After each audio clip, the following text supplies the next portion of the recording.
আল্লাহ তৌফিক দান করুন। আমিন। প্রশ্ন করবেন এমডি মারুফ,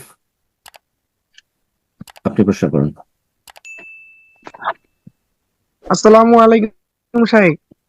ওয়ালাইকুম সালাম ওয়া রাহমাতুল্লাহি ওয়া বারাকাতুহু। বলেন। শাইখ, আমি 1 মিনিট একটা প্রশ্ন করতে চাই আপনাকে। অনেকদিন যাবত কোথা চেষ্টা থেকে করতেছি বলছেন? কোথা থেকে? মাগুরা জেলা, বাংলাদেশ মাগুরা জেলা। বলেন।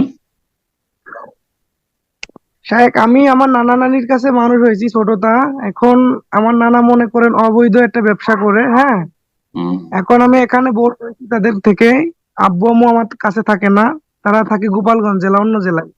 এখন তারা আমার 5 দিন কেটে ছোটতে মানুষ করছে, এখন আমি তাদের ইনকাম খাই।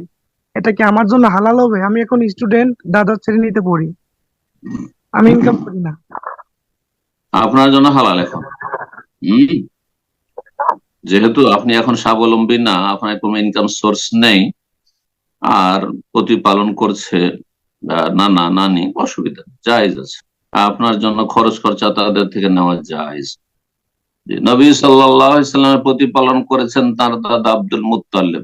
নবী সাল্লাল্লাহু প্রতিপালন করেছেন তার চাচা আবু তালিব। যে মার ইন্তেকাল হয়ে গেল, দাদার ইন্তেকাল, তখন দীর্ঘ সময় আমরা কি নিশ্চিত যে আবু তালেবের সব রুজি হালাল ছিল?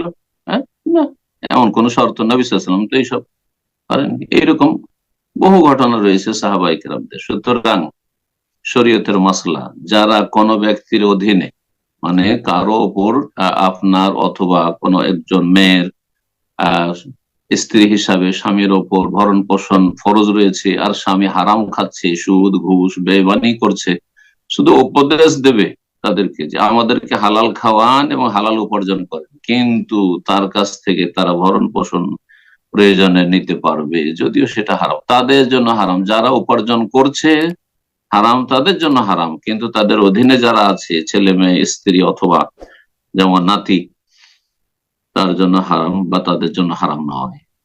বারাকাল্লাহ।